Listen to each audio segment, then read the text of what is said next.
107 சங்கீதத்தினராய் நம்முடைய கவனத்திருப்போம். எல்லாரும் எளிமையில் வாசிக்க போகிறோம். 107 சங்கீதம். பைபிளை வைத்திருக்கிற எல்லாரும் வேதபுத திருப்புங்க. 107 சங்கீதம்.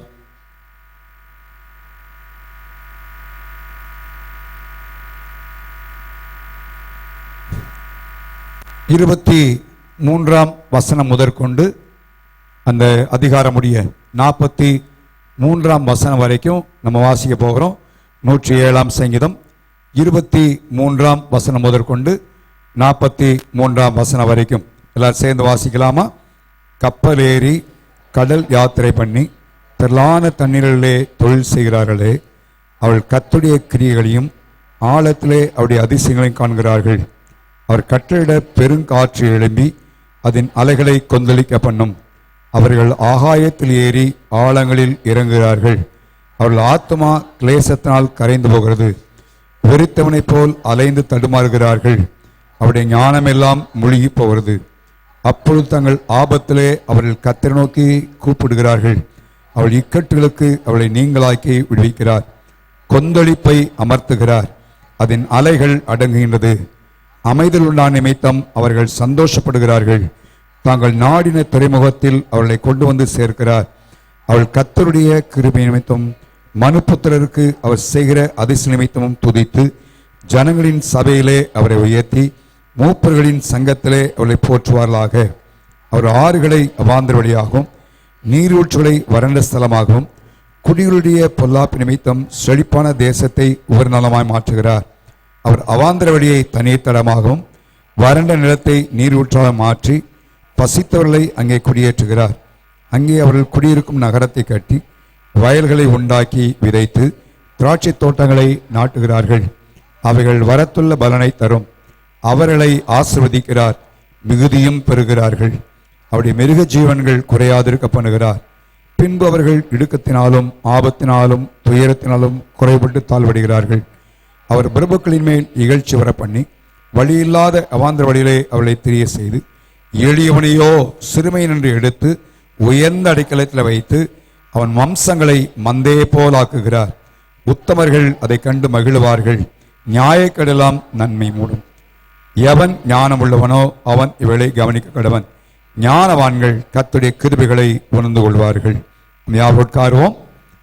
தொடர்ந்த 3 வாரம் உங்களுடைய சங்கீதத்தின் புத்தகத்திலிருந்தே தேவனுடைய வார்த்தைகளை கொடுக்கும்படியாக தேவன் கிருபை பாராட்டினார்.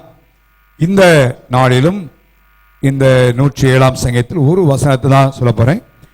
அந்த 42 வசனத்துல முகவரியாய் சொல்லி போறேன். மேல பல காரியத்தை சொல்லிட்டு அவர் சொல்றாரு, எவன் ஞானம் உள்ளவனோ அவன் இவைகளை என்ன செய்ய வேண்டும்? கவனிக்க கடவன்.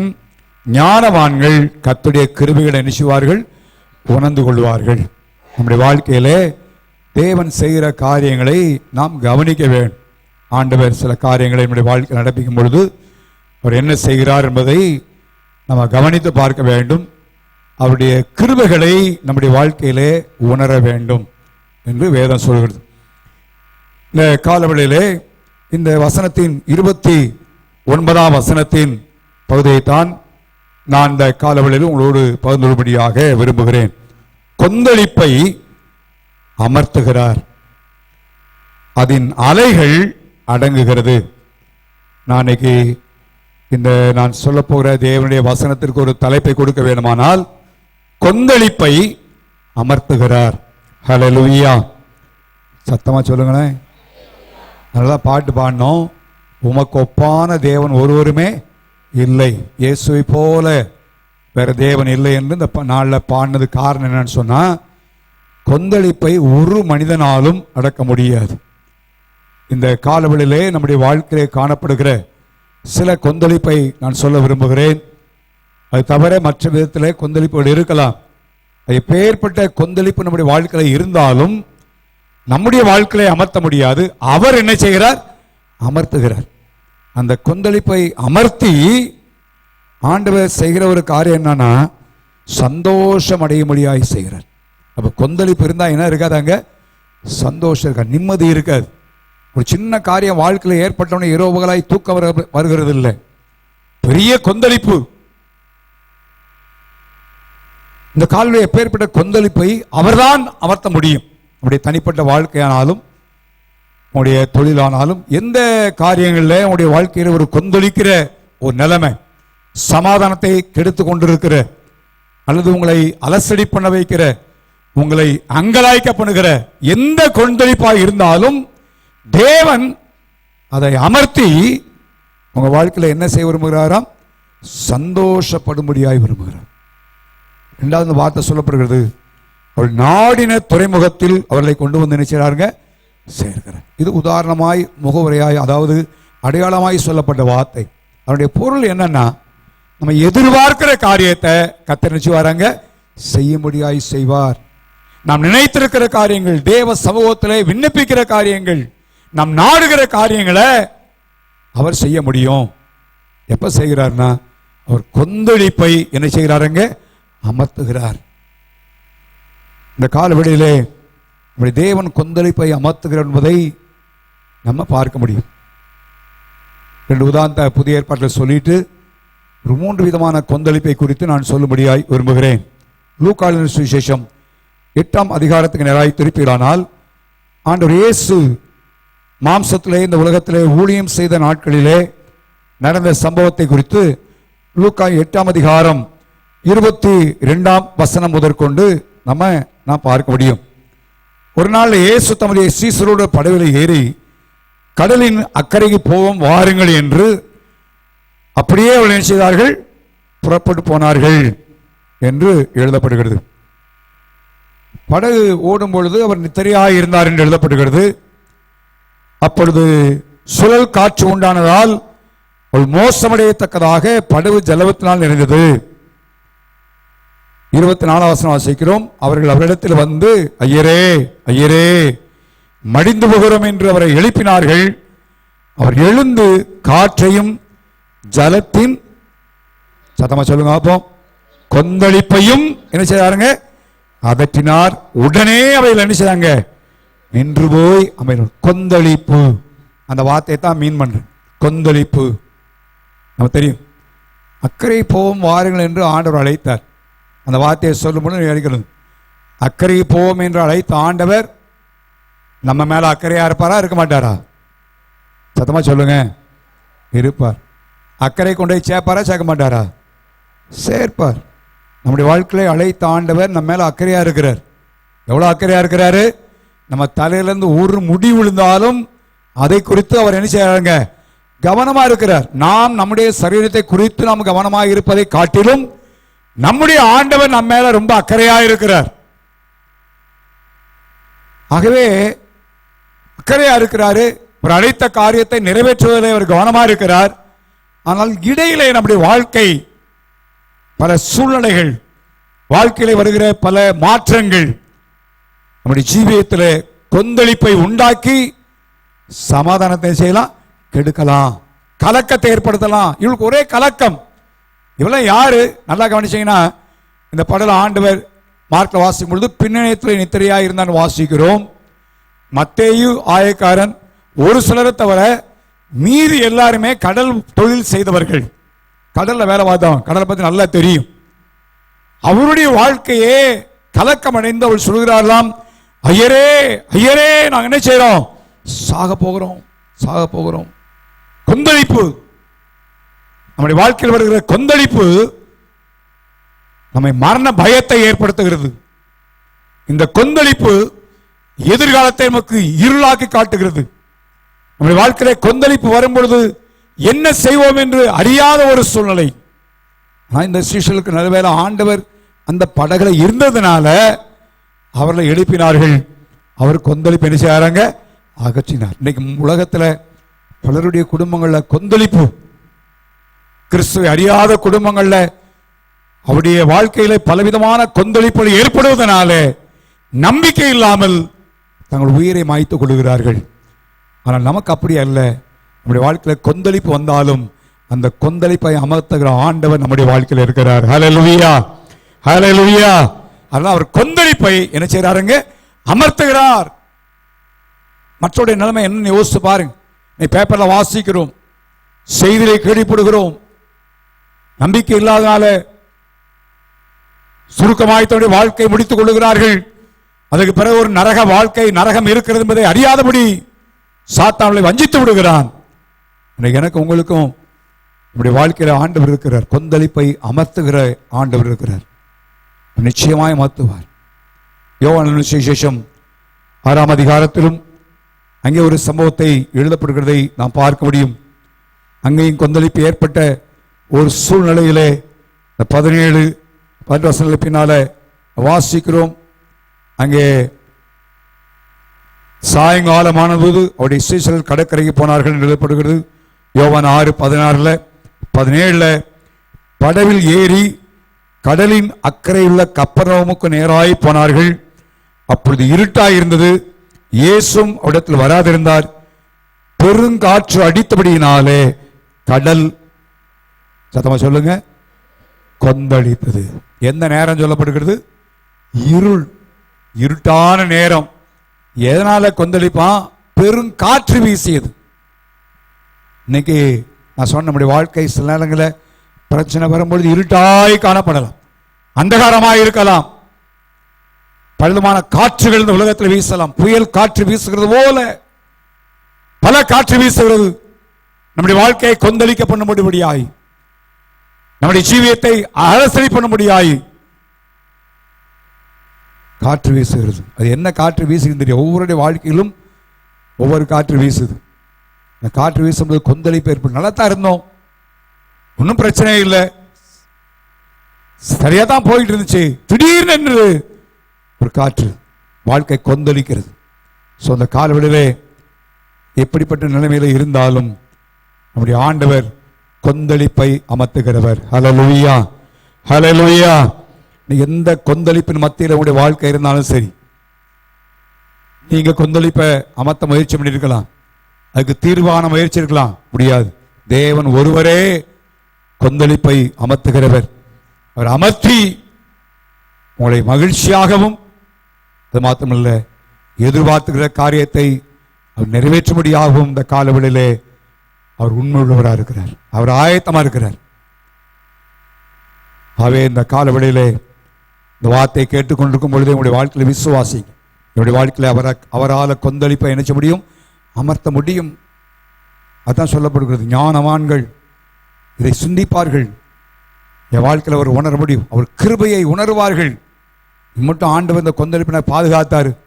இனியும் கொந்தளிப்பை முற்றிலுமாய் நிறுத்துவார், அமைதிப்படுத்துவார், ஆசீர்வாதத்துக்குள்ளே கொண்டு போவார் என்று உணர வேண்டும். அநேக ஆண்டுடைய கிருபை உணர்வதில்லை. எத்தனை காரியங்கள் வந்தாலும் ஒரு உணர்வற்ற ஒரு நிலைமை இல்லை. இந்த காலவெளியிலே உணர்வோம், தேவனுடைய கிரியைகளை உணர்வோம். நம்முடைய ஜீவியத்தில் நான் சொன்ன போல வேதம் சொல்லுகிற 2-3 கொந்தளிப்பை நான் சொல்லி, கொந்தளிப்பான சில காரணத்தையும் நான் சொல்லி நான் முடிக்கும்படியாக விரும்புகிறேன். என்னோட கூட 38ஆம் சங்கீதத்துக்கு நேராய் உங்களுடைய கவனத்திருப்புங்கள். 38ஆம் சங்கீதம்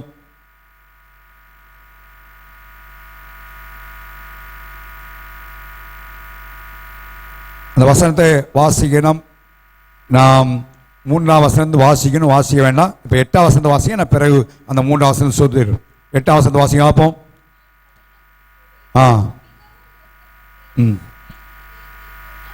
என் இருதயத்தின் கொந்தளிப்பினால் கதறுகிறேன். கடல்ல கொந்தளிப்பு இல்லை, இப்ப எங்க இருக்குது கொந்தளிப்பு?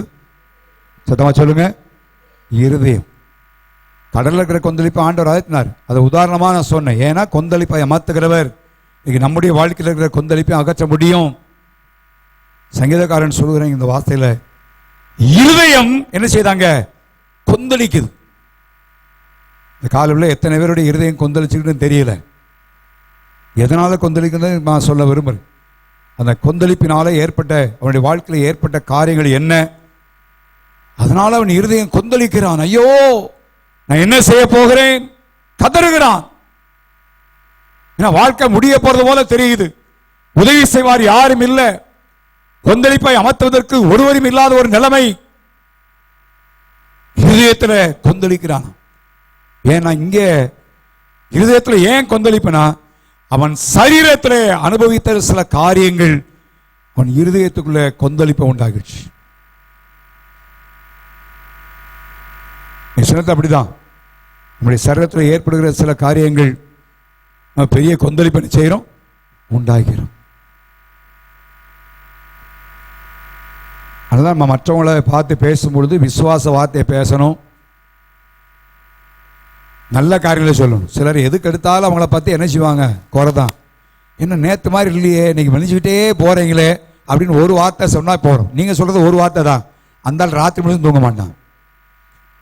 நேற்று மாதிரி நான் இல்லையோ, மெலிஞ்சுக்கிட்டே போகிறேனோ, கண்ணாடி முன்னால் போய் பார்ப்போம், ஆமாம் மெலிஞ்ச மாதிரி தான் தெரியுது, பேண்ட்டும் லூஸாக போச்சு, சட்டையும் லூஸாக போச்சு, அதோட வாழ்க்கை முடிஞ்சிச்சு. கொந்தளிப்பு. யார் நினைஞ்சு லேசாக இருமனா கூட என்ன இருமல் இருக்கு, சாதாரணமாக தான் கேஷுவலாக தான் இருக்கும். அதனால விசுவாசிகள் மற்றவங்கள பார்க்கும் பொழுது என்ன வார்த்தையை பேசணும், பக்தி விருத்திக்கு ஏதவான வார்த்தை என்ன செய்யணும், பேசணும். ஏன்னா பல உதாரணங்கள் சில ஊழியருடைய வாழ்க்கையில் நடந்த சம்பவம் கேட்டிருக்கிறேன்.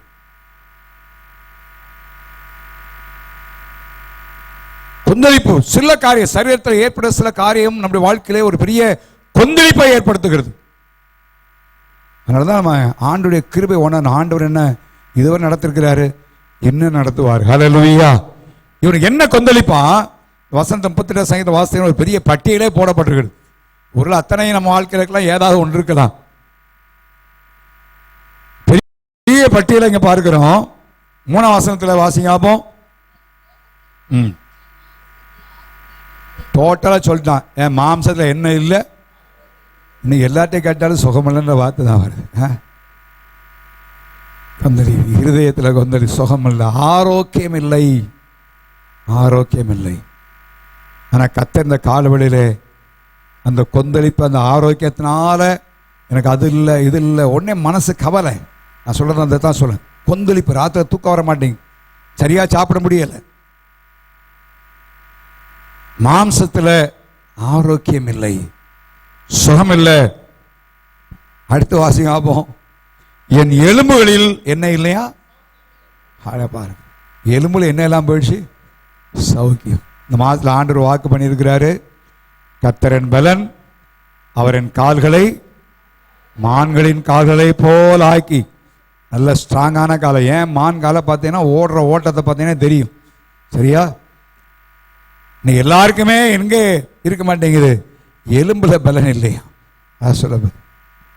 அதனால கொஞ்சம் ஐயோ எலும்புல பலனே இல்லை. 6ஆம் வசனத்தில் வேதனை என்ன இருக்கிறது, இப்ப வேதனை, பெயின். இன்னைக்கு உங்கள்கிட்ட இருக்கிற பெயினை கேட்டால் எத்தனையோ பெயின், முட்டையில் பெயின், கழுத்தில் பெயின், இடுப்பில் பெயின், பெயின் இல்லாத இடமே என்ன செய்யலை, இல்லை ஒரு சூழ்நிலை. இன்னைக்கு ஆண்டவர் அதெல்லாம் அமர்த்த போகிறார். ஹல்லேலூயா. இந்த வார்த்தை நான் சொல்லுடைய காரணம் என்னன்னா, சும்மா விளையாட்டுக்காக இல்லை. ஆண்டவர் இந்த காலவெளியிலே அது ஒரு பெரிய அமர்த்தி ஒரு சந்தோஷத்தை நமக்கு உண்டாக்க முடியும் விரும்புகிறார். ஹல்லேலூயா. ஒரு பெரிய விடுதலையை தேவன் பண்ண விரும்புகிறார். இந்த காலவெளி விசுவாசிப்பேலானால் வேதனை அதை நம்ம ஒடுக்கி விடுகிறது. வேதனை பல விதங்களில், பல பெயின்ஸ், பலவிதமான வேதனைகள் நம்மளை வெடுக்குது. அதனால துக்கம், எனக்கு இப்படி இருச்சே, என் வாழ்க்கை இப்படி வந்துருச்சே, இப்படி வந்துருச்சே, இப்படி ஏற்பட்டு போச்சே என்று துக்கம் ஏற்படுகிறது. அடுத்தவன் சொன்ன 7ஆம் வசனத்தில் என் குடல்கள் என்னவா இருக்கிறதா, எரிபந்தமா, அல்சர். என்ன இருக்கு குடல், என்ன இருக்கிறது இப்ப, அல்சர், குடல் வியாதி. எத்தனை மருந்து சாப்பிட்டாலும் போக மாட்டேங்க. இதனால கொஞ்சம் இப்படி இருக்கு. அடுத்தவன் சொல்றான், நான் பலனற்று போய், என்ன இல்லை, எனக்கு பலன் இல்லை. 10ஆம் வசனத்தில் பின்பகுதியில் கண்ணில் என்ன செய்தாங்க, ஓடி போயிடுச்சு.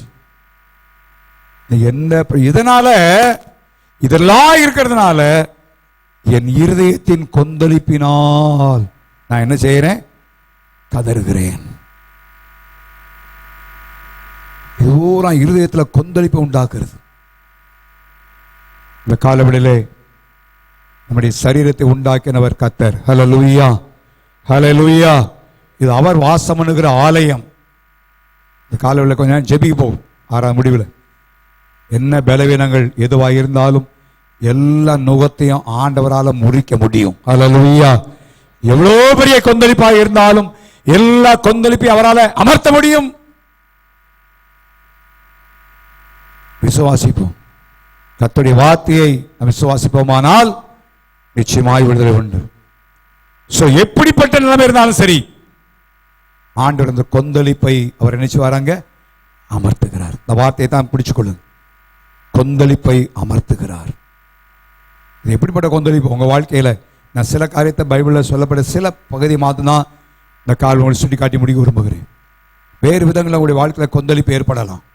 நான் சொன்ன போல கொந்தளிப்பு என்பது உங்களை தூங்க விடாம அலசடி பண்ணி கொண்டு, ஐயோ எனக்கு இப்படி ஆயிடுச்சே, ஏன் வாழ்க்கையில் இப்படி நேரிட்டு விட்டது, எனக்கு இப்படி சூழ்ந்து விட்டது. உங்க தொழிலா இருக்கலாம், வேலையா இருக்கலாம், சரீரமா இருக்கலாம், உங்க குடும்பமா இருக்கலாம், எந்த பகுதியா இருந்தாலும் தேவன் கொந்தளிப்பை அமர்த்துகிறவர். உங்களுக்கு இருக்கிற எல்லா துக்கங்கள், சொல்றேன் துக்கத்தோடு திரிகிறேன், ஒடுங்கி போயிட்டேன், வேதனை எல்லாவற்றையும் அகற்றி தேவனுடைய மகிழ்ச்சி அடைமுடியாய் செய்ய விரும்புகிறார். வாழ்க்கையில் அவர் குறித்திருக்கிற காரியத்தை நிறைவேற்றும்படியாய் தேவன் விரும்புகிறார். எதிர்பார்த்துக்கிற காரியத்தை தேவன் தரும்படியாய் விரும்புகிறார். தேவன் ஒப்பில்லாத கர்த்தர். ஹல்லேலூயா, ஹல்லேலூயா. அன்றை கண்மலையை பிளந்து தண்ணீரை கொடுத்து ஆண்டவர் இன்றைக்கு அதிசயம் செய்கிறார், இன்றைக்கு அற்புதம் செய்வார். நாரிப்போன லாசருவின் சரீரத்தை உயிரோடு எழுப்பின ஆண்டவர் இன்னைக்கு நம்முடைய சரீரத்தை உயிர்ப்பிக்க அவரால் முடியும், அவரால் முடியும். ஆகவே வாழ்க்கையில் என்ன காரியமோ சொல்லுவேன், கொந்தளிப்பை அவர் அமர்த்துகிறார். ஹல்லேலூயா. அவர் அமர்த்துவார். இருதயத்தில் பயங்கர கொந்தளிப்பு, கதறுதல், சரீரத்தில் வேதனை, அது நிமித்தமா இருதயத்தில் ஒரே குழப்பம். ஐயோ எனக்கு யார் உண்டு, எங்கே உண்டு, என்ன செய்யணும், எங்க போனாலும் வந்தாலும் தேவன் கொந்தளிப்பை அமர்த்தாவிட்டால் ஒருவர் அமர்த்த முடியாது. அவர் நம்மை கொந்தளிப்பை அமர்த்துகிற கர்த்தர். நம்ம வாழ்க்கையில் கொந்தளிப்பை அவர் அமர்த்துவார். இரண்டாவதாக 46ஆம் சங்கீதம் 6ஆம் வசனத்தை வாசிங்க. ஜாதிகள் நமக்கு விரோதமாய் கொந்தளிக்கலாம், ஜனங்கள் நமக்கு விரோதமாய் கொந்தளிக்கலாம். இந்த வசனம் பயன்படுத்தப்பட்ட ஒரு சூழ்நிலையை நான் புதிய ஏற்பாட்டிலே சுட்டி காட்டும்படியாக நான் விரும்புகிறேன். ஜனங்கள் நமக்கு விரோதமாய் கொந்தளித்து என்ன செய்வோம் பாரு, உன்னை என்ன ஆக்கி விடுவோம் பார் என்று சொல்லி நமக்கு விரோதமாய் எழும்பலாம். தேவன் அந்த கொந்தளிப்பை அமர்த்துவார். ஹல்லேலூயா. அப்போஸ்தலர் நடவடிக்கைகளில் நீங்க பார்த்தீங்கன்னா உதாரணமாய் வசனத்தை எடுத்து காட்டும்படி விரும்புகிறேன். 4ஆம் அதிகாரத்திலே சொல்லப்பட்ட சம்பவத்தை வாசிக்கிறோம். தேவனுடைய ஊழியர்கள் அங்கே இயேசுவை முன்னிட்டு இயேசு கிறிஸ்து பிரசங்கிக்கிறார்கள். இதனால அவர்கள் பயங்கர கோபம் கொண்டு அவளை காவலில் வைத்தார்கள். அது மாத்திரமல்ல, அவர்களை பயமுறுத்தினார்கள் என்று சொல்லப்படுகிறது. பயமுறுத்தினார்கள் எல்லாம். பின்னால அந்த வசனத்தை வாசிக்கிறோம். 25ஆம் வசனத்தில் வாசிக்கிறோம். புறஜாதிகள் என்ன செய்தார்கள்? கொந்தளித்தார்கள். பயங்கரமாக கொந்தளித்து அவள் செய்த காரியத்தை இந்த 4ஆம் அதிகாரத்தில் வீட்டில் போய் நீங்க வாசித்து பாருங்க. எதிராக எழுப்பினார்கள், பேசக்கூடாது என்று சொன்னார்கள், அதட்டினார்கள். ஆனா அதை பத்தி அவளுக்கு பிரச்சனையே இல்லை. ஆண்டவர் எல்லாவற்றையும் அதை அதட்டினார். கடைசி நடந்த காரியம் என்னன்னா 31ஆம் வசனத்தை வாசிக்கிறோம். அவர்கள் ஜெபம் பண்ண போது அவர்கள் கூடியிருந்த இடம் என்ன செய்தாங்க? அசைந்தது. அவர்கள் எல்லாரும் பரிசுத்தாவினால் நிரப்பப்பட்டு தேவ வசனத்தை என்ன செய்தார்கள்? தைரியமாய் பிரசங்கித்தார்கள். ஜனங்கள் கொந்தளிச்சு என்ன செய்தாங்க? அந்த ஒரு மனிதன் சுகமான நிமித்தமாய் நீ பேசக்கூடாது, பயமுறுத்தினார்கள். அப்படி பண்ணிடுவோம் இப்படி பண்ணி சொல்லி அதட்டினார்கள். ஒன்றும் நடக்கல. இந்த காலவெளியிலே நமக்கு விரோதமாய் ஜனங்கள் கொந்தளிக்கலாம், நம்மை பயமுறுத்தலாம். நமக்கு விரோதமாய் பேசலாம், நமக்கு விரோதமாய் கண்ணிகளை வைக்கலாம். எதை குறித்து பயப்பட வேண்டிய அவசியம் அல்ல. ஆண்டவர் ஜனங்களின் கொந்தளிப்பை அப்படியே அமர்த்துவார். ஹல்லேலூயா. யார் நமக்கு எதிரிட்டு வந்தாலும் சரி, யார் எப்படிப்பட்ட காரியத்தை செய்தாலும் சரி, கொந்தளிப்பை அமர்த்துகிற கர்த்தர் அமர்த்துவார்.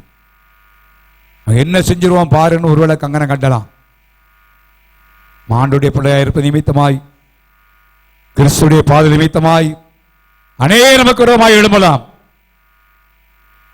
சில பயமுறுத்தலாம், நான் பண்ணிடுவோம், அப்படி செஞ்சிருவோம், இப்படி செஞ்சிருவோம், பாரு என்ன நடக்குன்னு பாரு. எதுவும் நடக்காது. எந்த கொந்தளிப்பு வந்தாலும் கர்த்தர் தம்முடைய ஜனங்கள் பக்கத்தில் நிற்பார்.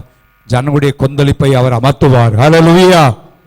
அவங்க பேசினவங்கள எங்க போனான்னு தெரியாது, என்னன்னு தெரியாது. வேதம் சொல்வது அவர்கள் ஜெபம் பண்ணினார்கள். ஜனங்கள்லாம் கொந்தளித்த வேளையிலே ஜெபித்தார்கள். தேவ சமூகத்தை நோக்கி ஜெபித்தார்கள். ஜனங்களுடைய கொந்தளிப்பை எல்லாவற்றையும் தேவன் நிறுத்தினார்.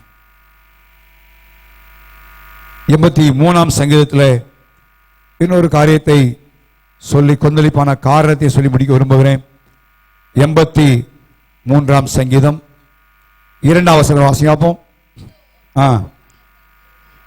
உங்களுடைய சத்துருக்கள் என்ன செய்கிறார்கள்? கொந்தளிக்கிறார்கள். ஜனங்கள், சத்துருக்கள் நமக்கு விரோதமாய் தீமை செய்யும்படியாய், நம்மை ஒன்றுமில்லாமல் ஆக்கிவிடும்படியாக சத்துருக்கள் அவள் கொந்தளிக்கிறார்கள். ராப்பகலா யோசிக்கிறாங்க. சிலருக்கெல்லாம் நோக்கானா எப்படி கெடுக்கலாம், எப்படி அவன்கிட்ட சண்டை போடலாம், எப்படி காரியம் செய்யலாம். அதான் அநேகருடைய நோக்கம்.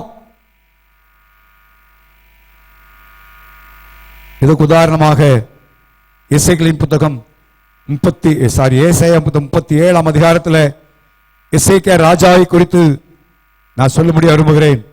நான் சொல்லுகிற இந்த வார்த்தையில் அந்த கொந்தளிப்பு என்ற வார்த்தையை மையமாய் வைத்து அவங்களோட பேசிக்கொண்டு, ஏதோ ஒரு கதை அல்ல, கொந்தளிப்பு என்ற வார்த்தையை ஜனங்கள் கொந்தளித்தார்கள். தேவன் அவர்கள் எல்லாவற்றையும் ஒன்றுமில்லாமல் போக பண்ணினார். சத்துருக்கள் விரோதம் செய்ய முடியாய் கொந்தளித்தார்கள். எசேக்கியா ராஜா, நல்ல ராஜா, சனகரிப் அவனுக்கு விரோதமாய் எழுப்பினான். வாசகன் அந்த வசனத்தில் அழகா சொல்லப்பட்ட வார்த்தையை சொல்லி நான் சொல்ல விரும்புகிறேன். 28ஆம் வசனத்தை வாசிப்போம். 37ஆம் அதிகாரம் 28ஆம் வசனம். உன் இருப்பையும்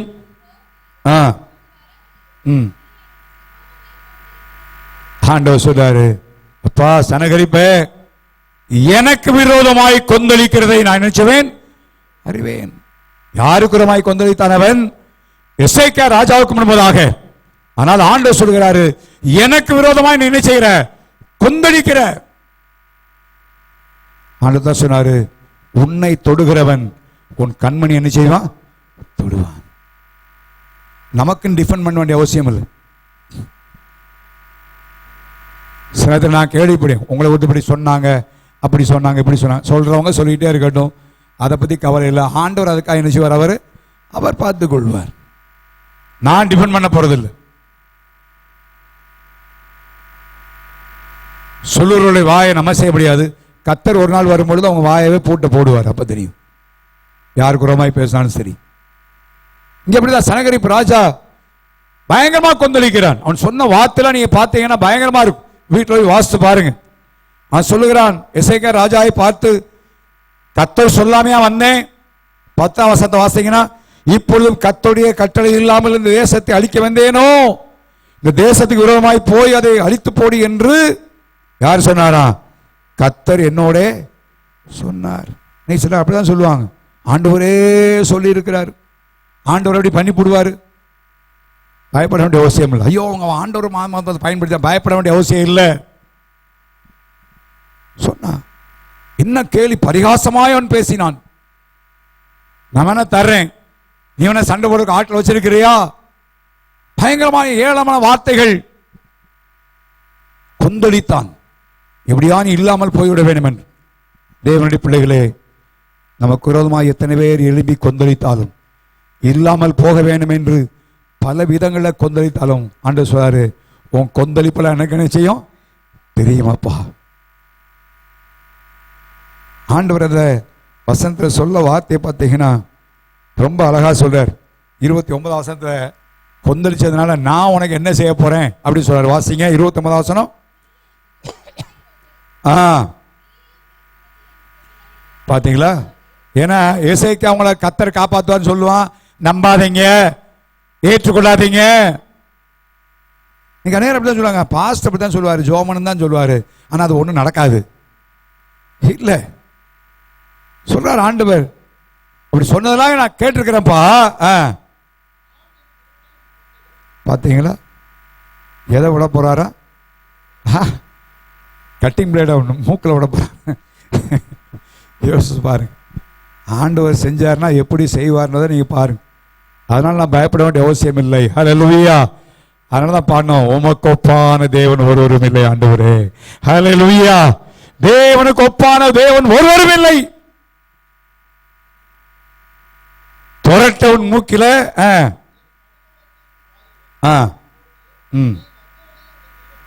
எங்க போய் சொல்லுவேன் நான்.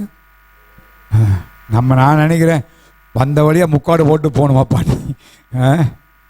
அவ்வளவுதான். ஆமான் போனான் பாத்தீங்களா, இஸ்ரேல் ஜனங்களுக்கு விரோதமாக கொந்தளித்தான். இந்த ஜனமா முருதைக்காய் இளைஞர்களை அவனை மாத்திரமா கொள்ளுவேன், ஜாதிவே கொன்றுவேன், அவனையே உருப்படியெல்லாம் ஆக்கிடுவேன். ஆண்டவர் என்ன பண்ணாரு? துரட்ட விட்டாரு. அவ்வளவுதான். அவை இந்த காலவெளியிலே நம்முடைய ஆண்டவரை பற்றி கொள்வது எவ்வளவு பெரிய பாக்கியம். ஹல்லேலூயா. கர்த்தரை ஆராதிப்பது எவ்வளவு பெரிய பாக்கியம். யோசிச்சு பாருங்க. அன்னைக்கு கப்பல் பல கப்பல் போச்சு உண்மைதான், ஆனா ஆண்டவர் இருந்ததுனால படக என்ன செய்ய அமர்த்தினார். தேவனை போல ஒரு தேவன் இல்லை. இந்த ஆண்டவரை அதிகமாய் பற்றி கொள்ள வேணும், அதிகமாய் பற்றி கொள்ள வேணும். கடைசியில் ஆண்டவர் அதே செய்ததை நாம் பார்க்கிறோம். எந்த சனகரி விரோதமாய் வந்தானோ அவனை கர்த்தர் ஒன்றுமில்லாமல் அவருடைய பிள்ளைகளை எளிமனை கொலை செய்யும்படியாய் ஆண்டவர் செய்தார். இந்த காலவெளியில் உங்களுக்கு ஒருமாய் பல விதமான பயமுறுத்தல்கள் ஏற்படலாம். ஒரு மனுஷன் பேசலாம், சத்துருக்களுடைய காதல பிசாசுங்க காதல பேசலாம். அவன் என்ன செஞ்சிருவான் பாரு, உனக்கு எப்படி என்று சொல்லி நினைவுள்ள பல நினைவுறலாம். ஆனா அந்த காலவெளியில் சொல்லுங்க, கொந்தளிப்பை அமர்த்துகிற கர்த்தர் இருக்கிறார். ஹல்லேலூயா. என் இருதயத்தின் வேதனைகள், என் வாழ்க்கையில் சரிதுகள், எல்லா பாடுகள், என்னை சுற்றி இருக்கிற எல்லா சத்துருக்கள் எல்லாவற்றை கர்த்தர் விலக்கி என்னை சந்தோஷம் அழைத்து நான் விரும்பின காரியத்தை கர்த்தர் செய்ய போகிறார். ஹல்லேலூயா. நம்முடைய விருப்பத்தை நிறைவேற்றுகிறவர் கர்த்தர். இந்த ஆண்டவரை தேடாம எங்கோ போற யோசிச்சு பாருங்க. இப்ப ஏற்பட்ட ஆண்டவரை விட்டு விலகணும்னா நம்முடைய வாழ்க்கை எப்படிப்பட்ட விலக. ஏன் கொந்தளிப்பு என்பதை சொல்லி நான் வார்த்தை முடிக்க விரும்புகிறேன். தெரியும், கொந்தளிப்பு என்று சொன்னால் அதை குறித்து நல்லா படிக்கணும்னா யோனாவின் புத்தகத்துக்கு நீங்க போயிடலாம். யோனாவின் புத்தகத்தில் கொந்தளிப்புடைய வகையை குறித்து அதிகமாக சொல்லப்படுகிறது. நான் வாசித்தேன். இந்த கொந்தளிப்பை குறித்து வரிசையா சொல்லப்பட்ட வார்த்தைகளை இந்த யோனாவின் புத்தகத்தில் நான் வாசிக்கலாம். முதல்ல 4 வசனம், முதல் அதிகாரம் 4 வசனத்தை வாசிங்கன்னா எப்படி இருக்கு?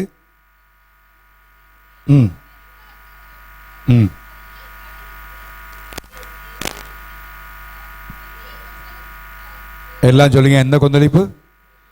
இன்னும் சத்தமா சொல்லுங்களேன். பெரிய கொந்தளிப்பு. கொந்தளிப்புலயே வகை இருக்கு.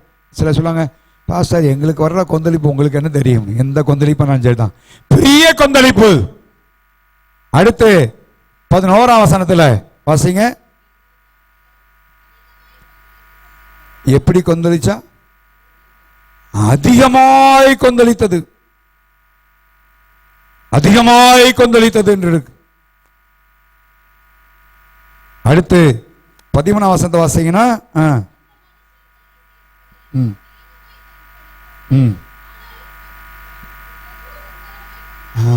நீ இப்படியா இருக்கா, நான் என்ன பண்றேன்னு சொல்லி வெகு மும்முரமாய் கொந்தளித்துதான். யோசிச்சு பாரு, வெகு மும்முரமாய் கொந்தளித்தது. ஆனா என்ன பண்ணது? ஆண்டவர் சமுத்திரம் தன் மும்முரத்தை விட்டு என்ன செய்தாங்க? அமர்ந்துன்னு வாசிக்கிறோம். பின்னால கொந்தளிப்பு, அதிகமான கொந்தளிப்பு, வெகு மும்மரமாய் கொந்தளிப்பு. நமக்கு தீமை செய்கிற ரொம்ப மும்மரமாக கொந்தளிப்பார்கள். அது எந்த கொந்தளிப்பாய் இருந்தாலும் அந்த கொந்தளிப்பை அமர்த்துகிறவர் கர்த்தர். ஹல்லேலூயா. யோனாவின் வாழ்க்கையில ஏன் இப்படிப்பட்ட கொந்தளிப்பு வந்தது? முதலாவது, தேவ பிரசன்னத்தை விட்டு விலகினதுனால். கவனிங்க, நம்முடைய வாழ்க்கையில ஏன் கொந்தளிப்பு வருது? ஆண்டுடைய பிரசன்னத்தை விட்டு ஒரு நாள் நினைச்ச கூடாது, தூரம் போகவே கூடாது. வேதத்தான் சொல்லப்படுகிறது. அவன்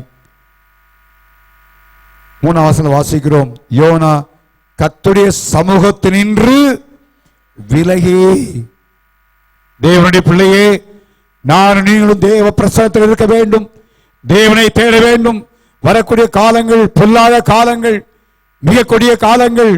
தேசத்திலே கொந்தளிப்பு ஏற்படுகிற ஒரு நிலைமை.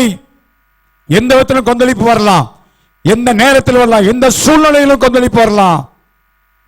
நான் நீங்களும் தேவ சமூகத்தை விட்டு விலகிடவே கூடாது. தேவ சமூகத்தை என்னாலும் தக்க வைத்துக் கொள்ள வேண்டும். ஹல்லேலூயா. நித்தமுடைய சமூகத்தை என்ன செய்யுங்க? நாடுங்கள். ஒவ்வொரு நாளும் தேவ சமூகத்தை தேட வேண்டும், தேவ சமூகத்தை நாட வேண்டும். அவர்தான் கொந்தளிப்பை அமர்த்துகிறவர்.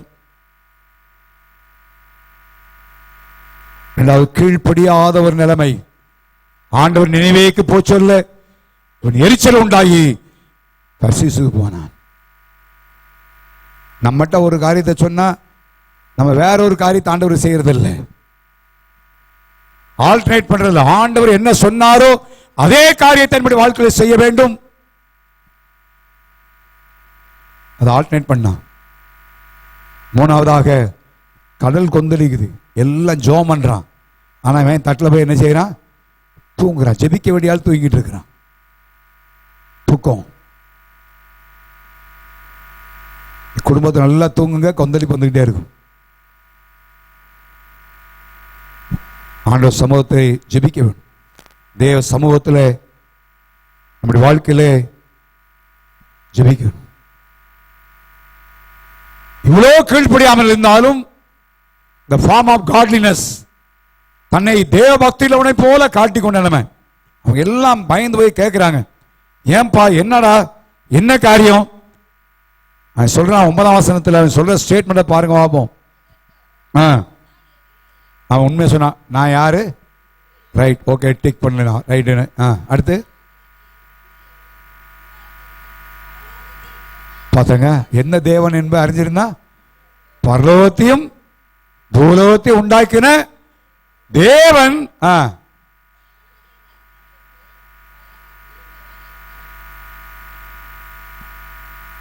என்ன சொல்லியிருக்கணும்? பாவம் செஞ்சவன் சொல்லியிருக்கணும். என்ன செய்திருக்கணும்? அப்படித்தானே?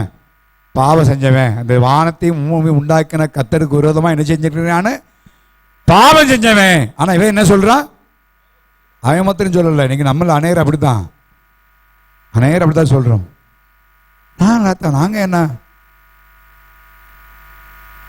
நாங்க சண்டைக்கா போனோம்?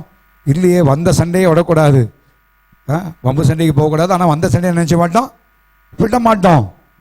நாங்கள் 4 பவுண்டு போட்டால் தான் நாங்கள் யாருன்னு என்ன செய்யும் தெரியும். யாரு? பயபக்தி உள்ளவன், ஆவிக்குரியவர்கள், அந்நியபாஷை பேசுகிறவர்கள். பரிதாபம். இல்லை, கவனிங்க, வாழ்க்கை மாறணும். என்னுடைய வாழ்க்கை, இவனுடைய வாழ்க்கை மிக பரிதாபமான வாழ்க்கை. நான் சொல்லி முடிக்க விரும்பல. அந்த காலையில் நான் சொல்கிறேன், எப்பேற்பட்ட கொந்தளிப்பாயானாலும் நம்முடைய வாழ்க்கையில் தேவ சமூகத்தை, அன்றைக்கு ஸ்ரீஸ்வருடைய படவில இயேசு காணப்பட்டார். பெருங்காற்று வீசின ஆண்டவர் நோக்கி ஐயரே என்று கூப்பிட்டார்கள். எசேக்கியா ராஜா தேவ சமூகத்தில் போனான், கொந்தளித்தாய்வான். தேவ சமூகத்தில் போய் தேவ சமூகத்தை நோக்கி பார்த்தான். ஆண்டவரே பாரும், கடந்த வாரங்கள் பேசினேன். ஆண்டவர் சமூகத்தை கர்த்தருக்கு முன்பாக விரித்து, நீர் பாரும் ஆண்டவரே, நீர் பாரும் ஆண்டவரே சொன்னான். ஆண்டவர் காரியத்தை கொந்தளிப்பு அடைக்கினார். நம்முடைய வாழ்க்கையில் எந்த திறமை அல்ல, நல்ல கவனிங்க, நம்முடைய திறமை அல்ல, நம்முடைய முயற்சி அல்ல, தேவன் ஒருவரே கொந்தளிப்பாய் மாற்றுகிறவர். அவருடைய வாழ்க்கையில தக்க வைத்துக் கொள்ளணும், அவருடைய பிரசன்னத்தில் இருக்க வேண்டும், அவரை நோக்கி ஜெபிக்க வேண்டும், அவரை அண்டிக் கொள்ள வேண்டும். அப்பதான் எந்த கொந்தளிப்பு வந்தாலும், எல்லா கொந்தளிப்பை கர்த்தர் அமர்த்துவார். ஹல்லேலூயா. சிலர் கொந்தளிக்குது கொந்தளிக்குது கொந்தளிக்குது கொந்தளின்னு சொல்லிட்டே இருப்பாங்க வாழ்க்கை முழுசும். ஆண்டவர் என்ன சொல்லுமா, நீ சொல்றதை செஞ்சுட்டே இருப்பா. ஆபகுக்கின் புத்தகத்தை படிக்க படிக்க எனக்கு ரொம்ப இன்ட்ரெஸ்டாக இருக்கு. இந்த வாரம் படித்தேன், ரொம்ப அழகா இருக்கு. ஆண்டவர் விட்டார் இஸ்ரவேல் போட்டா எப்படியாவது போறது போ.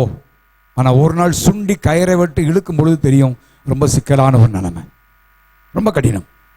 அதனால ஜஸ்டின் பிரபார் சொல்லுவார், எப்பயுமே மீனை தூண்டில் போடும் பொழுது தூண்டில் போட்ட உடனே அது வந்துருச்சுன்னா ஒரு காயம்லாம் வந்துடுமா. ஆனால் சில மீன் என்ன செய்யும்னா அப்படியே இழுத்துட்டு போமா, பிடிச்சி இழுக்கிற இழுவில் அதனுடைய வாயெல்லாம் கிழிச்சிக்கிட்டு வருமா. அவர் சொல்லுவார், ஆண்டவர் சொல்லும் பொழுதே நீ கீழ்படிச்சிட்டேன்னா ஒன்றுமே பிரச்சனை இல்லை, அப்படி இல்லைன்னா அவன் வாழ்க்கையில் பெரிய சேதத்தை உண்டாகுமாரு. உண்மையான வார்த்தை. ஆபகுக்கில் வாசிக்கிறோம். ஆபகுக்கின் புத்தகம் மிக முக்கியமான ஒரு புத்தகம். இங்கே நம்ம கேட்குறோம், ஏன் ஆண்டவரே, எதுக்கு ஆண்டவரே, எப்படி ஆண்டவரே, அப்படி ஆண்டவர் எப்படி ஆண்டவர். அவன் அப்படி தான் கேட்டுக்கிட்டே இருந்தான். ஆண்டவர் எல்லாத்தையும் எக்ஸ்பிளனேஷன் தர்றதில்லை, விளக்கம் தர்றதில்லை. நம்முடைய வாழ்க்கையில் ஏன் வந்துச்சு, எதுக்கு வருது கொந்தளிப்பு, எப்படி என்ன, ஆண்டவர் விளக்கவரை தருகிற கர்த்தர் அல்ல, ஆனால் கொந்தளிப்பை அமர்த்துகிறவர். ஹல்லேலூயா. அவை இந்த காலவெளியிலே நம்ம கர்த்தர் அண்டிக் கொள்ளுவோம். 107 சங்கீதத்தின் வசனம் சொல்லி முடிக்க விரும்புகிறேன். கொந்தளிப்பை அமர்த்துகிற ஆண்டவர் அதோடு விழுகிறது அல்ல.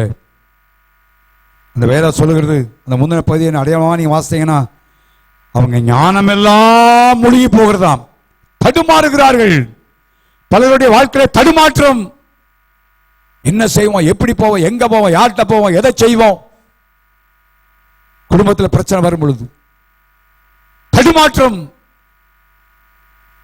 அவங்க ஞானமெல்லாம் மூழ்கி போகுதான். என்ன செய்வோம்னு அறியல, என்ன செய்வோம் புரியல. நீங்க நடந்துகிட்டு பார்க்குறோம், தேசத்தில் நடக்கிற அழிவுல பாருங்க, ஞானமெல்லாம் முடிவு போயிடுது. எத்தனை டெக்னாலஜி இருந்தாலும் நிலம் சரியா போகுதுன்னு யாராவது கண்டுபிடிக்க முடிஞ்சா? இல்லை. இப்படி அழிவு வரப்போ தெரியுமா? தெரியாது. எல்லாம் ஞானம் முடிவு போகிற காலம். ஆனா 28 வசனம் வாசிக்கிறோம், அவள் கர்த்தரை நோக்கி என்ன செய்தார்கள், கூப்பிட்டார்கள். இந்த காலவெளியில தான் சொல்ல விரும்புகிறேன்.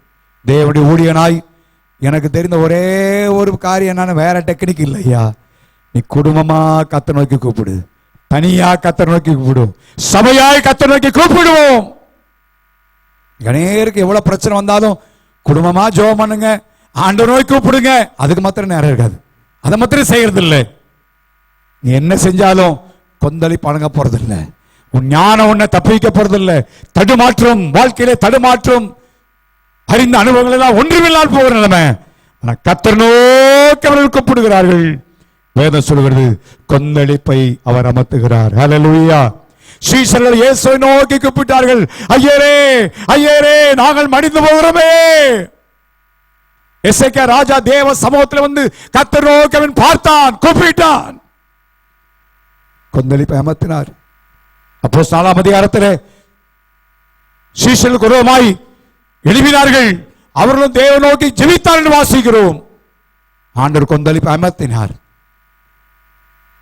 இந்த காலவெளியுடைய வாழ்க்கையில் எந்த கொந்தளிப்பானாலும் பரவாயில்ல, ஆண்டவர் எல்லா கொந்தளிப்பை அமர்த்தி உங்களை சந்தோஷப்படும்படியாய் விரும்புகிறார். நினைத்த காரியத்தை உங்க வாழ்க்கையில நிறைவேற்றும்படியாய் கர்த்தர் விரும்புகிறார். அல்லேலூயா. அதை செய்கிற ஆண்டவர். அதை நிச்சயமாச்சு. அது எப்படி வரும், எங்க இருந்து வரும், அது தெரியவே தெரியாது. எந்த விதத்தில் வரப்போகுது தெரியாது, வழிமுறை நமக்கு தெரியாது. ஆனால் வழி செய்கிற கர்த்தர் ஒருவர் இருக்கிறார். ஹல்லேலூயா. அவரால் எப்படி செய்ய முடியும்? செங்கடலை பிளந்து வழியை காட்ட முடியும், கண்மலையை பிளந்து தண்ணீரை தர முடியும். எந்த விதத்தை தேவனால் செய்ய முடியும். இந்த காலவெளியிலே அவர் நோக்கி கூப்பிடும், ஆண்டவரே. கொந்தளிப்பு வரும்பொழுது எல்லாத்தையும் சொல்றது இல்லை, புலம்புறது இல்லை. ஐயோ எனக்கு இப்படி ஏற்பட்டுச்சே, ஏன் வாழ்க்கை இப்படி வந்துருச்சே, எனக்கு இப்படி ஏற்பட்டுச்சே, எனக்கு இப்படி என்னுடைய காரியத்தில், என்னுடைய குடும்பத்தில், என்னுடைய வீட்டில். கர்த்தரை நோக்கி அவர்கள் கர்த்தரை நோக்கி கூப்பிடுகிறார். வாசிக்கிறோம், வெறித்தவனை போல் அலைந்து திரிகிறார்கள், அவருடைய ஞானம் எல்லாம் மூழ்கி போயிடுச்சு, ஆத்மா கிளேசத்தால் கரைந்து போகிறது. அப்பொழுது தங்கள் ஆபத்திலே கர்த்தர் நோக்கி கூப்பிடுகிறார்கள். அப்படி கட்டில்களாம் விடுதலையாக்கிறார். கொந்தளிப்பை அவர் என்ன செய்யறாருங்க? அமர்த்துகிறார். நிச்சயம் அமர்த்துவார். அவர் தான் அமர்த்த முடியும். அவரை பற்றி கொள்வோம். எல்லா தேவ சமூகத்தை எழுதிக்கலாமா? எல்லாரும் தேவ சமூகத்தை எழுதிப்போம். ஹல்லேலூயா. Thank you Lord. எவன் ஞானம் உள்ளவனோ அவன் இவைகளை கவனிக்க கடவன். மேல காரியத்தை கவனிங்கன்னு சொல்றாரு ஆண்டவர். ஞானம் இருக்குமானா, புத்தி இருக்குமானா, மேல இருக்கிற காரியத்தை நல்லா கவனி. ஞானம் உள்ளவர்கள் கர்த்தருடைய கிருபைகளை உணர்ந்து கொள்வார்கள். என் அறிவினால ஒண்ணு முடியல, என்னுடைய திறமையினால ஒண்ணு முடியல, பலவிதமான கந்தொழிப்பு, பல காற்று வீசுவதனால பல கொந்தளிப்பு, ஜனங்கள் விரோதமாய் கொந்தளிக்கலாம், சத்துருக்கள் விரோதமாய் கொந்தளிக்கலாம், சரீரத்துக்கு பலவீனங்கள் கொந்தளிப்பு, இருதயத்தில் கொந்தளிப்பை உண்டாக்கலாம், பொருளாதார நெருக்கடி ஒரு பெரிய கொந்தளிப்பை உண்டாக்கலாம், உன் வேலை இருக்கிற நெருக்கடி ஒருவேளை உனக்கு கொந்தளிப்பை உண்டாக்கலாம், ஏதோ ஒரு கொந்தளிப்பு உன்னுடைய வாழ்க்கையில் உண்டாயிருக்கலாம். இந்த காலவெளியிலே அந்த கொந்தளிப்பை அமர்த்துக்கிற கர்த்தரை ஆராய்ந்து கொண்டிருக்கிறோம். நீங்கள் பல விதத்தில் ட்ரை பண்ணியிருக்கலாம், பல விதங்களை முயற்சி பண்ணி இருக்கலாம். ஞானம் எல்லாம் செயல்படாத ஒரு நாட்கள்ல வாழ்ந்து கொண்டிருக்கிறோம். என்ன செய்வதுன்னு தெரியல, என்ன செய்வதுன்னு தெரியல என்ற வார்த்தையை பலமுறை சொல்றோம். ஆனா கர்த்தரை போறமான யோசிச்சு பாருங்க. கர்த்தரை நோக்கி கூப்பிடுகிறார்கள். இந்த காலம் எனக்கு உங்களுக்கும் எவ்வளவு உன்னதமான தேவனை ஆராதிக்கிற யோசிச்சு பாருங்க. நான் நீங்களும் எவ்வளவு எப்பேற்பட்ட கர்த்தரை வணங்குகிறோம், எவ்வளவு பெரிய பாக்கியம் யோசிச்சு பாருங்க. இல்லையே, அதெல்லாம் கர்த்தரை தெய்வமாய் கொண்ட ஜனம் பாக்கியம் முழுவதும் எழுதப்பட்டிருக்கிறது. தேவனுடைய பிள்ளையை உனக்கு பணம் இல்லாம இருக்கலாம், படிப்பு இல்லாம இருக்கலாம், செல்வம் இல்லாம இருக்கலாம், இந்த தேவனுடைய சொந்தக்காரரா இருக்கிறார். இது எவ்வளவு பெரிய பாக்கியம், எவ்வளவு பெரிய ஆசீர்வாதம். ஒரு கொந்தளிப்பை அமர்த்துகிற கர்த்தர். மனுஷனை குறை சொல்றது இல்லை, என்ன அப்படி பேசிட்டாங்களே, என்ன அப்படி சொல்லிட்டாங்களே, இல்ல நான் ஒரு நாளும் கவலைப்படுறதில்லை. எத்தனையோ காரியத்தை பேசுறாங்க, என் காதுக்கு வராம இல்லை, எனக்கு தெரியாம இல்லை, ஆண்டவர் உணர்த்தாம இல்லை, நான் ஒன்னும் பேசுறது இல்லை. எனக்கு தெரியும் ஆண்டவர் அமர்த்துவார், அவருடைய வாய்களை கட்டுவார். உங்களுக்கு விரோதமாக எத்தனை பேர் எழுப்பினாலும் புரட்ட மூக்களை விடுவேன்னு சொல்லி அங்கே எசேக்கியா ராஜாவுக்கு ஆண்டவர் சொன்னார், எசேக்கியா ராஜாவே நீ பயப்படாதப்பா, நான் சனகரிப்பை பார்த்துக்கிறேன். தேவனுடைய பிள்ளையே, உனக்கு விரோதமாய் பலர் பேசலாம், நீ அதை குறித்து யோசிக்காத, பேசுறவங்க பேசட்டும். ஒரு நாள் வரப்போகிறது, ஆண்டவர் இந்த காரியம் செய்ய போகிறார். உனக்கு விரோதமாய் பல ஆமான்கள் எழும்பலாம், பயப்படாத, கர்த்தர் கொந்தளிப்பை அமர்த்துவார். இன்னைக்கு அவரை நோக்கி பார். நம்ம செய்ய வேண்டிய காரியம் ஒரே ஒரு காரியம், ஆண்டவர் நோக்கி கூப்பிடணும். அன்னைக்கு யோனா அப்படித்தான் சொன்னான், இப்படிப்பட்ட கொந்தளிப்படியாய் போனவன் நான் நெருக்கத்தில் கர்த்தர் நோக்கி கூப்பிட்டான்ப்பா, கர்த்தர் நோக்கி கூப்பிட்டேன்னு சொல்லி கர்த்தர் நோக்கி கூப்பிட்டான். ஹல்லேலூயா. அதான் நமக்கு ஒரு பெரிய ரெமடி. இந்த காலையில் ஆண்டவரே எனக்கு தெரியாது எந்த கொந்தளிப்பு எப்படிப்பட்ட காரியம் எனக்கு தெரியாது, ஆனா ஆண்டவர் இந்த காலையில் சொன்ன வார்த்தையை தான் உங்களோட பேசிட்டு இருக்கிறேன், உணர்த்தின காரியங்களோடு பேசுகிறேன். கொந்தளிப்பை அமர்த்துகிறவா அவர், வேற யாரும் இல்லை, வேற அவரால் முடியாது, யாராலும் முடியாது. அதனால் தேவ சமூகத்தை பற்றி கொள்வோம். தேவ சமூகத்தை விட்டு விலகி ஓட வேண்டாம், தேவனுக்கு விரோதமான பாதையில போக வேண்டாம், எதிர் திசையாய் பயணம் பண்ண வேண்டாம். கர்த்தரை அண்டிக் கொள்வோம், கர்த்தரை அண்டிக் கொள்வோம், ஜெபிப்போம். எசேக்கியா ராஜா, இந்த ஜனங்கள் எல்லா செயல் ஆண்டவர் நோக்கி பார்த்து அப்போஸ்தலர்கள் ஜனங்கள்லாம் கொந்தளித்த வந்த வழியிலே அவங்க ஆண்டவர் நோக்கி கூப்பிட்டு, ஆண்டவரே பரிசுத்த பிள்ளையா இயேசு நிமித்தம் அற்புத அடையாளங்களை செய்யும்படி செய்து உம்முடைய ஊழியக்காரர் வசனத்தை தைரியமாய் சொல்லும்படி ஆண்டவரே அனுகிரகம் செய்தருளுமாப்பா.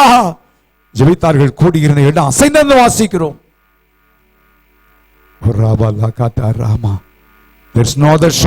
வேற குறுக்கு வழியே இல்ல, தேவனுடைய பிள்ளையே வேறொரு குறுக்கு வழி அல்ல, தேவ சமூகத்தை தவிர எனக்கு உங்களுக்கு வேற வழி இல்ல. தேவன் ஒருவராய் பரியாசைகளை செய்கிற கர்த்தர், ஒப்பான கர்த்தர் இல்ல. இந்த கால கொந்தளிப்போடு இருக்க வேண்டிய அவசியம் இல்லை. சொந்த எந்த விதமான கொந்தளிப்பா இருக்கலாம், பொருளாதார நெருக்கடி, வேலையில பிரச்சனை, தொழில காரியம், எந்த நெருக்கடியா இருந்தாலும் எவ்வளவு நேரம் தேவ சமூகத்தை செலவழிக்கிறோம். தயவு செய்து கொஞ்சம் நேரத்தை எடுங்க, தேவ சமூகத்தில் குடும்பமா வாங்க, முழங்கால போடுங்க, கர்த்தரை நோக்கி பாருங்க. விடுமுறை நாள் தான் நாளைக்கலாம், கொஞ்ச நேரம் ஒதுக்குங்க, நேரத்தை ஒதுக்கி குடும்பமா ஜெபிப்போம். பண்ணி பாருங்க, தேவ நோக்கி ஜெபிச்சு பாருங்க. ஆண்டவர் கொந்தளிப்பை அமர்த்துகிறவர், உங்களுக்கு சந்தோஷத்தை கொண்டு வருவார். ஹல்லேலூயா. அவர் அற்புதம் செய்கிற தேவன், அற்புதம் செய்வார், அதிசயத்தை செய்வார். இன்றைக்கு அவர் அற்புதம் செய்கிற கர்த்தர். ஹல்லேலூயா. இந்த காலையில கர்த்தரை மொத்தமா ஜெபம் பண்ணுவோம். ஆண்டவரே, நீ கொந்தளிப்பை அமர்த்துகிறவன், எனக்கு தெரியாது உங்க வாழ்க்கையில எந்தெந்த கொந்தளிப்படியா போறீங்கன்னு தெரியாது. இப்படியே பார்க்க நல்லா இருக்கலாம், உள்ளத்துல பலவிதமான கொந்தளி போய் கொண்டிருக்கலாம். காத்திர பார்த்து சொல்லுங்க, ஆண்டவரே நீ கொந்தளிப்பை ஓழ்த்துகிறப்பா, உண்மை நோக்கி நான் பார்க்க போறேன். ஆண்டவரே, நான் இனி புலம்ப போறதில்ல, இனி நான் ஆண்டவரே கலங்க போறதில்ல, பயப்பட போறதில்ல. ஆண்டவரே, எசேக்கியாவை போல நம்முடைய சமூகத்தில் வரப்போகிறேன், அப்போஸ்தலர் ஜனங்களை போல சமூகத்தில் வரப்போறேன். ஆண்டவரே, உண்மை நோக்கி நான் பார்க்க போறப்பா, உண்மை நோக்கி ஜெபிக்க போறேன். உமக்கு ஒப்பான தேவன் ஒருவரும் இல்லை. ஆண்டவரே, எல்லாரும் ஜெபம் பண்ணுமா, எல்லாரும் தயவு செய்து வாயை தரங்க பார்ப்போம். நான் இவ்வளவு நேரம் சத்தத்தை வைத்து நான் பிரசங்கம் பண்ணி, நீங்க வாயை தரங்க, நீங்க வாயை தர ஜெபம் பண்ணுங்க, கண்களை மூடி வாயை தர ஜெபம் பண்ணுங்க. ஓ ஹல்லேலூயா. உங்க நாடின துறைமுகத்தில் கொண்டு போய் சேர்க்கிற ஆண்டவர், நீ விரும்பின காரியத்தை உங்க வாழ்க்கையில செய்ய போகிற ஆண்டவர், ஓ உங்களுக்கு சந்தோஷத்தை உண்டாக்க போகிற ஆண்டவர். வாயை தரங்க, தயவு செய்து சத்தத்தை உயர்த்துங்க.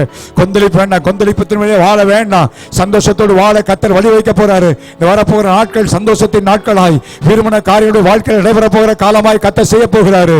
உர்ரா பல்லா கத்தா ராமா ஷபா ரா கத்தா ராமா. ஜெபம் ஆண்டவரே, நான் ஜெபிக்க போறேன் ஆண்டவரே, உம்மோட்டு விலகி போக மாட்டேன் ஆண்டவரே, உமக்கு எதிராக ஓட மாட்டேன் ஆண்டவரே, உன் பக்கத்துல வர போற ஆண்டவரே, உம்முடைய சமூகத்தை நான் நெருங்க போறேன் ஆண்டவரே. ஓ ஹல்லேலூயா, ஹல்லேலூயா, ஹல்லேலூயா. சொல்லுவோம், உமக்கு ஒப்பான தேவன் ஒருவர் இல்லப்பா, உம்மை ஆராதிக்க முடியாது, உம்மை தொழுது கொள்ள முடியாது. எங்களுக்கு நீங்க பாராட்டியிருக்கிற கிருபைக்காய் ஸ்தோத்திரம் அப்பா, ஸ்தோத்திரம் ஆண்டவரே. ஓ ஹல்லேலூயா. நமக்கு ஒப்ப தேவனுக்கு ஒப்பான தேவன் ஒருவரும் இல்லை. எவ்வளவு பெரிய பாக்கியம், எவ்வளவு பெரிய பாக்கியம். அவர் ஆராதிக்க முடியாது, எவ்வளவு பெரிய பாக்கியத்தை கர்த்தர் கொடுத்திருக்கிறாரு. ஓ ஹல்லேலூயா, ஹல்லேலூயா, ஹல்லேலூயா, ஹல்லேலூயா. ஓரா பல்லா கத்தா ராமா ஷபா ரபலா கத்தா ராமா. கர்த்தாவே, தேவர்களில் உமக்கு ஒப்பானவர் யார்? வானத்திலும் பூமியிலும் உமக்கு ஒப்பானவர் யார்? எல்லா சத்தத்தை வைத்து கரங்களை திருப்பி பாடுவோமா? ஆவே தேவர்களில் எல்லா இயேசுவை பார்த்து உண்மையா உள்ளத்தின் ஆழத்திலிருந்து, வானத்திலும் பூமியிலும் உமக்கு ஒப்பானவர் யார்? உமக்கு ஒப்பானவர் யார்? உமக்கு ஒப்பானவர் யார்? வானத்திலும் பூமியிலும் உமக்கு ஒப்பானவர் யார்? வானத்திலும் பூமியிலும் உமக்கு ஒப்பானவர் யார்? கன்மலையை நீர் பிளந்து உந்தன் ஜனங்களின் தாகம் தீர்த்தீர். கன்மலையை நீர் பிளந்து உந்தன் ஜனங்களின் தாகம் தீர்த்தீர். உம் நாமம் அதிசயம் என்றும் அற்புதம் செய்திடுவீர். உம் நாமம் அதிசயம் என்றும் அற்புதம் செய்திடுவீர். உமக்கு ஒப்பானவர் யார்? உமக்கு ஒப்பானவர் யார்? வானத்திலும் பூமியிலும் உமக்கு ஒப்பானவர் யார்? வானத்திலும் பூமியிலும் உமக்கு ஒப்பானவர் யார்? கடைசி எல்லாம் சேர்ந்து பாட போகிறோம். கண்மலையை நீ பிளந்து தண்ணீரை கொடுத்தீங்க ஆண்டவரே. என் வாழ்க்கையில ஒரு காரியத்தை நீங்க செய்ய முடியும். நீங்க ஒருவேளை இருளா இருக்கலாம், எல்லாம் பாறை போல காணப்படலாம், அடைக்கப்பட்டது போல காணப்படலாம், விடுதலை வருவதற்கு வழியே இல்லாம இருக்கிறது போல காணப்படலாம். இப்ப சொல்லுங்க, ஆண்டவரே நீ கண்மலையை பிளந்து தண்ணீரை குடிச்சங்க, உம் நாமம் அதிசயம். இன்னைக்கு எனக்கு அற்புதம் செய்ய முடியும் அப்பா, இன்றைக்கு அற்புதம் செய்ய முடியும். மனிதரால் கூடாத ஆண்டவரே, எல்லாரும் முடியாதுன்னு சொல்லியிருக்கலாம், எல்லாரும் ஆகாதுன்னு சொல்லியிருக்கலாம், நடக்காதுன்னு சொல்லியிருக்கலாம் ஆண்டவரே. ஆனா உம் நாமம் அதிசயம். இன்னைக்கு நீர் அற்புதம் செய்வீர், என் வாழ்க்கையில செய்ய போகிறீரப்பா. விசுவாசத்தை எல்லாம் சேர்ந்து பாடுவோமா? கண்மலையை நீர் பிளந்து உந்தன் ஜனங்களின் தாகம் தீர்த்தீர். கண்மலையை நீர் பிளந்து உந்தன் ஜனங்களின் தாகம் தீர்த்தீர். உம் நாமம் அதிசயம் இன்னும் என் வாழ்க்கையில் அற்புதம் செய்துவீரப்பா. உம் நாமம் அதிசயம் இன்னும் அற்புதம் செய்தீர். எல்லா சத்தத்தை உயர்த்தி உமக்கொப்பானவர் யார், உமக்கொப்பானவர் யார், வானத்திலும் பூமியிலும் உமக்கொப்பானவர் யார், வானத்திலும் பூமியிலும் உமக்கொப்பானவர் யார். கர்த்தாவே தேவர்கள் ஏசப்பா யார், வானத்திலும் பூமியிலும் உமக்கொப்பானவர் யார். ஆமாண்டவரே, ஒப்பில்லாத தேவனை ஆராதிக்க முடியான ஒரு பெரிய பாக்கியத்தை கொடுத்தீங்க. அதுக்காக ஸ்தோத்திரமாப்பா. இங்க வாழ்க்கையாகிய படகுல நீர் இருக்கிறீர், அதற்காக நமக்கு ஸ்தோத்திரம் செலுத்துகிறோம். எங்கள் வாழ்க்கையில பலவிதமான கொந்தளிப்புகள், பல விதங்களிலே கொந்தளிப்புகள், பல சூழ்நிலையிலே கொந்தளிப்புகள், பெருங்காற்று வீசுவதனால பல கொந்தளிப்பு, சரீரத்துல, இருதயத்துல, ஆண்டவரே பொருளாதாரத்துல, என்னென்ன காரியத்துல யார் யார் எந்தெந்த கொந்தளிப்பின் வழியாகி போகிறார்களோ எல்லா கொந்தளிப்பை அமர்த்துகிற கர்த்தர் எங்களுக்கு இருக்கிறீர் ஆண்டவரே.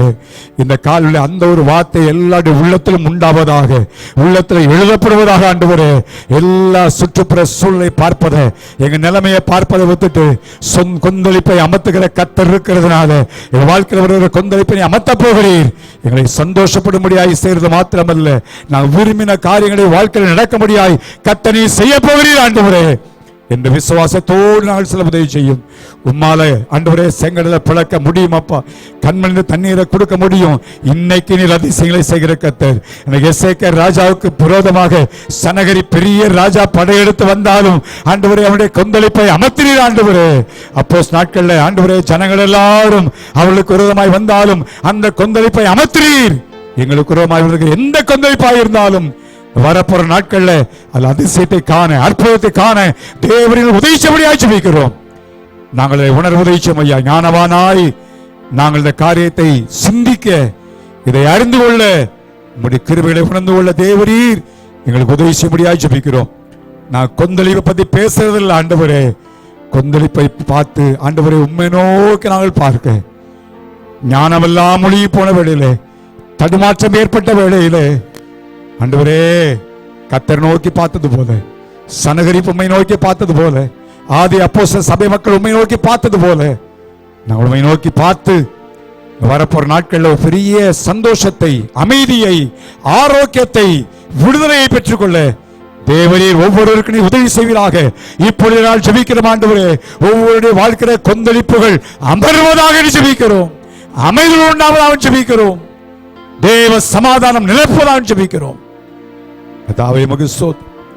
இந்த வாரம் செய்யப்பட்ட வேலைகள், பிரயாணங்கள், படிப்பு, தொழில் எல்லாவற்றுக்கும் ஆண்டவரே இந்த மாதத்தின் இறுதி வாரத்திலும் உடைய சமங்களோடு கூட இருக்கும்படியாய் ஜெபிக்கிறோம்.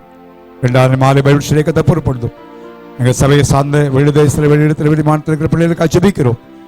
எல்லா கர்த்தர் ஆசீர்வதிப்பீராக. சபைக்குறமாய், குடும்பத்துக்குறமாய் போராடுகிற எல்லா சத்துடைய வல்லமைகள், அந்தகாரத்தின் கிரிகள், அசுத்தாயின் எல்லாம் இயேசுவின் நாமத்தில் இல்வரலாவதான் ஜெபிக்கிறோம். உமக்கே நாங்கள் சகல கனத்தையும் துதியையும் இயேசுவின் நாமத்தில் எடுக்கிறோம் அல்ல பிதாவே. நான் இரத்தத்தில் மறைந்துள்ளேன், இயேசு இரத்தத்தில் மறைந்துள்ளேன், இயேசு இரத்தத்தில் மறைந்துள்ளேன். ஏத்தீங்கும் என்னை அணுகாது, ஏத்தீங்கும் என்னை அணுகாது. தீங்கில்லை, தீங்கில்லை, தீங்கில்லை, தீங்கில்லை, தீங்கில்லை, தீங்கில்லை, தீங்கில்லை, தீங்கில்லை, தீங்கில்லை. சாத்தான் தீமை செய்ய முடியாது, ஏத்தீங்கும் என்னை அணுகாது. நம்முடைய கர்த்தராகிய இயேசு கிறிஸ்துவின் கிருபையும் பிதாவாகிய தேவனுடைய அன்பும் பரிசுத்தனுடைய பாதலும் பராமரிப்பும் நம்மை அவருக்கு உண்டாயிருப்பதாக. ஆமென். ஹல்லேலூயா.